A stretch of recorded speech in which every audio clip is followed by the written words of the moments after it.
Imagine if NATO had never expanded eastwards after 1991. Here's exactly what would have happened. Eastern Europe states would become a neutral buffer zone, relying heavily on EU integration for their security. Initially stable, this arrangement would eventually prove dangerously fragile. And of course, Russia under Putin would have appeared cooperative at first. But once stronger, it would inevitably assert dominance through military force, as seen in Georgia in 2008 and in Ukraine in 2014. Without NATO guarantees, Eastern Europe would exist in constant strategic insecurity. Countries would militarize internally and the EU would scramble to manage regional security, but neither would deter Russian aggression effectively. Putin's aggressive actions were less about NATO's expansion and more about Russia reclaiming influence lost after the Soviet collapse. And of course, expert analysis makes it clear, and it reveals that NATO's non-expansion might have delayed conflicts rooted in post-Cold War power struggles. And before moving on, there is a common misunderstanding that NATO had a promise to not move east. Well, this is not quite true. In reality, a few Western leaders mentioned it about Germany in 1990. Only about Germany, never in writing and of course never in binding. Later, Russia signed agreements accepting NATO's expansion. So no, this promise did not really existed. It's just simple propaganda that Putin weaponized. So yeah, you know what? Let's just jump into this alternate universe. Militarily, Eastern European states remain outside any binding alliance. They begin to rebuild their national armies with some Western advice. So in this phase of the no-NATO expansion, yields somehow an uneasy, but somewhat a hopeful equilibrium, without NATO's command or integrated security. So these countries embrace democracy and sovereignty at the same time, while militarily staying non-aligned. And of course, this is a position that Finland or Austria took after the Cold War, at least something similar. Economically, they pivot west, implementing market reforms and seeking investment with the goal of EU membership. Culturally, Western influence grows through media, travel, and civil society. Yet, a degree of uncertainty persists about their long-term security identity. And of course, in this period, Russia is weak and intentionally focused. Under Yeltsin, they have zero reasons even to try to reintegrate Eastern Europe. Western policymakers like George F. Kennan had cautioned that if NATO expanded, it would inflame Russian nationalism. Well, in our alternate scenario, NATO heeds that warning, presumably fostering better initial relationship with Moscow. However, it is important to note that even in this world, Russian resentment has deeper roots. The trauma of the Soviet collapse and loss of superpower status. Some scholars argue that Russian nationalist distrust of the West would have emerged no matter what NATO's moves. As we enter the mid-90s, the question remains: if we avoid a NATO expansion, is the trajectory of this story changing? By the end of the 90s, in our alternate timeline, Europe has become a de facto neutral buffer zone between Russia and NATO. The Visegrad countries and the Baltics remain militarily non-aligned, participating in PFP exercises but lacking the Article 5 protection of NATO. And this means no forward deployment of Western troops or infrastructure on their soil. And this is something that Russia welcomes. Politically, these states double down on joining the EU as their main route into the Western fold, since NATO membership is frozen. EU expansion moves forward, much as it did historically, with the belief that economic integration will secure peace and prosperity. Indeed, in 1998, the EU formally invites a first wave of Eastern candidates, signaling imminent enlargement. From an economic standpoint, Eastern Europe benefits from a pre-accession EU aid market reforms. Western businesses invest in the region, betting that stability will hold even sans NATO. And of course, culturally, Western Europe and the US increases outreach. From founding NGOs and media in the East to welcoming students, trying to lock in a pro-Western orientation among these societies. However, without NATO, a latent insecurity persists. We begin to see divergent narratives. Eastern European leaders quietly feared that neutrality might invite future pressure from Moscow, whereas Russian leaders claim they feel more secure thanks to no NATO expansion, yet still resent Western meddling by democracy promotion or military interventions outside NATO's core area. And this period validates parts in both sides of the expert debate. For example, George Kamen's prediction seems plausible. Had NATO expanded in the 1990s, Russian nationalistic blowback could have been even worse. By not enlarging, the West avoided inflaming the nationalistic, anti-Western and militaristic tendencies in Russia that Kamen had warned about. Indeed, Russia in the late 90s cooperates faithfully with the West. On the other hand, skeptics of the no expansion point out that no matter what happens, if NATO's there or not, this relationship between Russia and Western Europe still deteriorates. Russia cannot easily accept a diminished role in Europe's security order, NATO expansion or no. Moscow's ire over Kosovo and its rhetoric about sphere of influence indicate that conflict might simply emerge in new arenas. As one analyst puts it, the most irksome development for Russian leaders was not NATO's geographical enlargement, but rather the enlargement of NATO's military mission. In other words, NATO's willingness to act without Russia's consent. This suggests that even absent enlargement, NATO's action can trigger Russian pushback. So the 1990s close. The alternate timeline has avoided some flashpoints, but it's far from an idealized peace.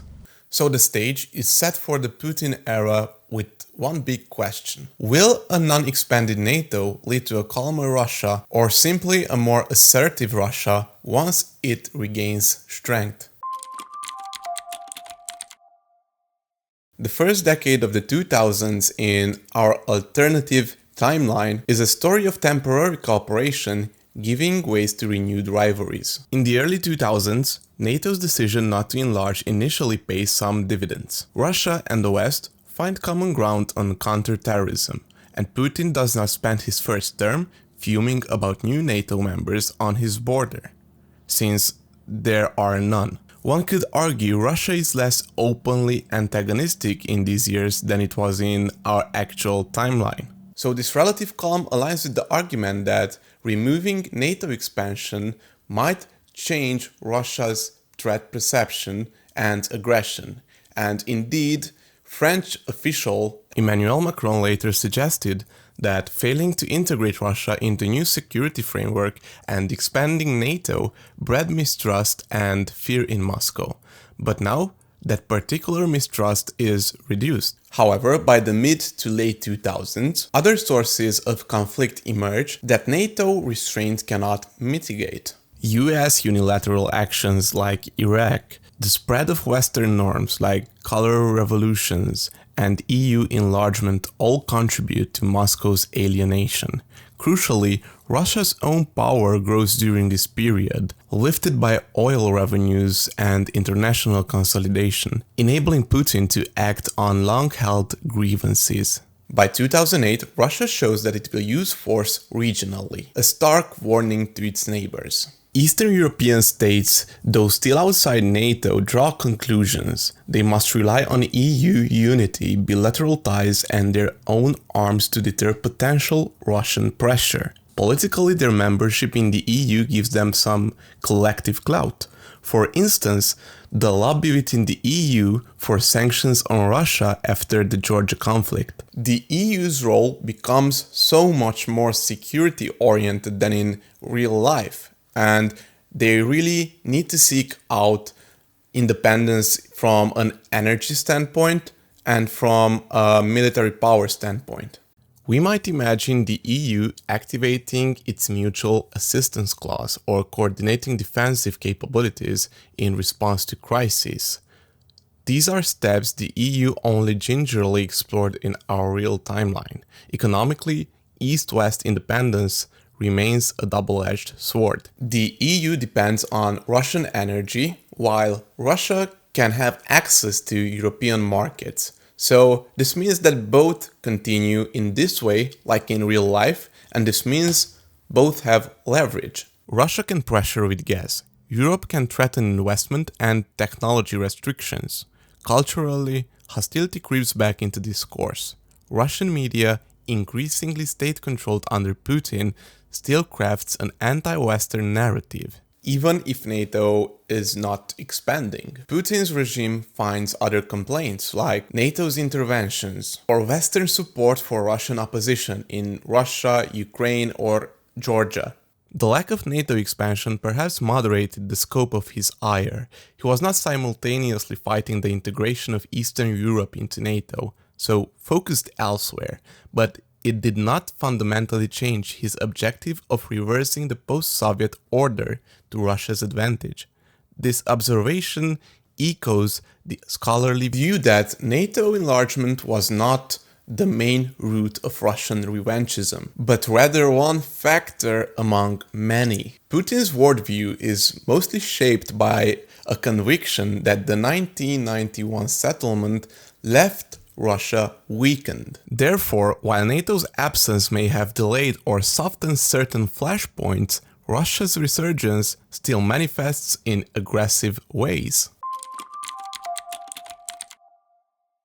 In the years leading up to the Ukraine crisis, the geopolitical landscape in our no-NATO expansion world is marked by an unstable equilibrium. The cooperative gains of the early 2000s are already faded, and Putin is highly authoritarian at home and antagonistic for the Western officials. Eastern Europe, while prospering inside the EU, give or take, is strategically vulnerable outside of NATO. Militarily, the region has seen quite arms buildup. Russia's armed forces became more capable, for example, launching new missile systems and modernizing nuclear forces, and Eastern countries likewise have armed up as best as they can. Poland, for instance, procured American fighter jets and missile defenses. The Baltics built a small professional volunteer forces. Without NATO's integrated command, defense coordinations between Eastern states improved, but could not replace NATO's deterrence. The EU attempted to fill some gaps, creating EU battle groups and even mutual defense clauses in the 2009 Lisbon Treaty. But these mechanisms remained largely untested and somewhat nominal. Politically, the conflict shifted to influence and norms. The Eastern Partnership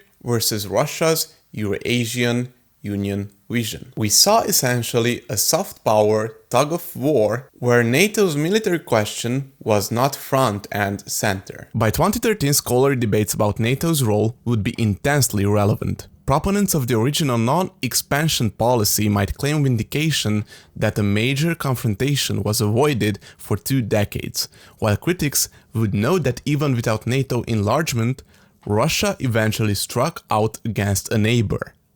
This calls into question the thesis that NATO expansion made Russia aggressive again. Indeed, in 2021, a Chatham House analysis said that this narrative is highly overblown. Russia's turn to confrontation has roots in its internal political choices and long-standing strategic insecurities.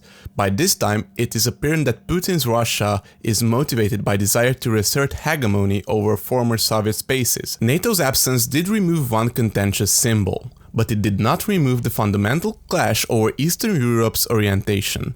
A key difference in this timeline, however, it is the position of Eastern European countries themselves. Deprived of NATO membership, they may have felt like second-class members of the West, always needing to prove their loyalty and yet not fully protected. This could foster a political radicalization or disseparation in these territories. For instance, they might be more hawkish in EU councils, or may be more willing to welcome unilateral UK-US military on their own soil. Domestically, lacking the certainty of NATO's umbrella, these countries might invest more in civil defense and military reserves, inculcating a culture of resilience among their populations. Economically, the sanctions and counter-sanctions triggered by the Ukraine crisis of 2013-14 hurt both Russia and Europe. For example, Russia bans on EU food, EU limits on Russian finance and tech. Eastern EU members bear some economic brunt but see it as the necessary price to stand up against aggression. And of course, culturally, the Ukrainian crisis polarizes attitudes. And of course, Russian propaganda, as always, is going to describe the Western world as Russophobic. Western media, including Eastern European press, conversely paint Putin's regime as revisionist and dangerous. The common post-Cold War optimism of the 1990s is thoroughly gone. In sum, by 2013 the alternate world has arrived at a similar crisis point as our real world. The question of Ukraine's fate brings Russia and the West to a new Cold War-like standoff. The NATO absence may have delayed this trajectory slightly or may have avoided a talking point, but it ultimately did not avert the underlying geopolitical power struggle. So this is the last phase of our alternate timeline, and it just only proves that no NATO expansion, it is not calming Russia, but generates more instability. By not extending security guarantees to Eastern Europe, the West arguably left a vacuum that Putin eventually exploited. The outcome has been catastrophic for Ukraine and dangerous for all of Europe. The historical record in our scenario suggests that Putin was, if anything, still aggressive, potentially just as much or more. The absence of NATO expansion removed one rationalization Putin always cited, but his actions like in Georgia or Ukraine indicate that he had alternative motivations, like imperial nostalgia, security concerns, and of course opportunism. Expert analysis says that Putin's aggression is grounded in a belief that one post-Cold War order, NATO expansion aside now, unjustly reduced Russia's sphere of influence. He sought to rewrite that order by force when possible. On the other hand, it is plausible that NATO's restraint initially moderated Russia's behavior. So throughout the 1990s to the early 2000s, we saw a really constructive partnership between the West and Russia. Scholarly debates reflect this nuance.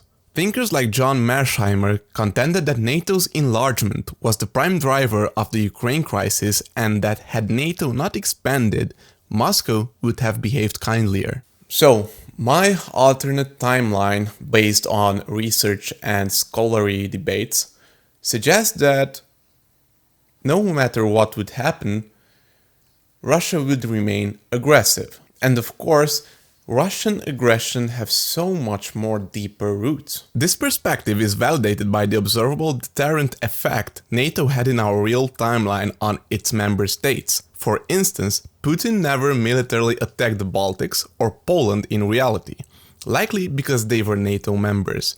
In the alternate world, those states spent decades more exposed, and the fear of what could happen to them was only allayed when Western forces finally moved in during the emergency of 2014 to 22.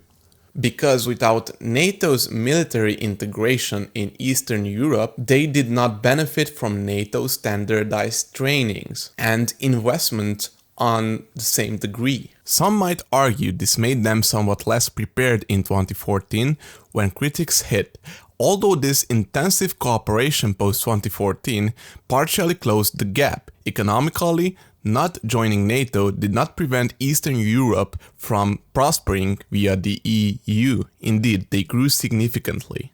But one could theorize that there were missed gains. Defense industries in Eastern Europe did not get the same level of NATO procurement or joint ventures until later. Also, lingering security risk possibly deterred some investment. For example, a company might be hesitant to build factories on a non-NATO integrated country simply out of fear, out of geopolitical fear. Culturally, the long neutral stance may have given some segments in Eastern Europe the illusion that they could be a bridge between West and East, but Putin's wars dispelled that. Instead, societies are now more polarized and hardened in their identities. Over the 1991 to 2025 period, my timeline tried to illustrate a Europe that tried and ultimately failed to transcend an old dividing line through NATO's non-expansion.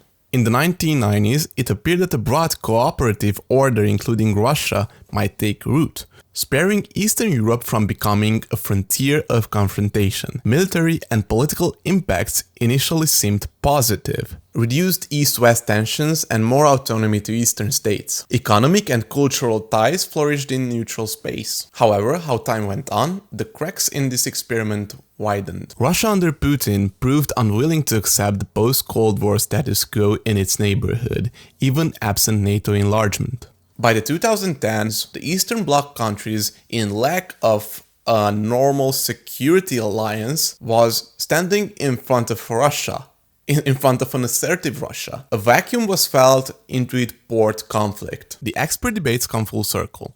While early forecasts warned that NATO expansion would create a hostile Russia, the alternate reality suggests that even without expansion, Russia eventually chose hostility, because NATO was only part of a larger puzzle. Eastern Europe suffered from being in a strategic limbo, validating those like Havel who argued that their security needs firm guarantees. In the end, by 2025, NATO's non-expansion policy lies in tatters, and global geopolitics have evolved toward a familiar division: an emboldened Russian bloc versus a reunited West. This timeline revealed a harsh truth that no matter if NATO expands east or not, there's no perfect solution. An Eastern Europe without NATO may have postponed some conflicts, but not for the long run, because in the end, it did not stop anything. Russia under Putin likely would have been comparably aggressive, not necessarily from the start, but once international consolidation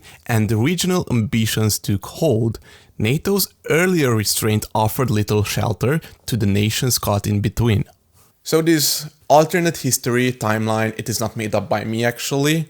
It is grounded in scholarly insight and expert foresight, and reveals that fundamental drivers of East-West conflict runs deeper than alliance politics. And ultimately, history did not hinge on NATO's borders, it hinged on Putin's ambitions.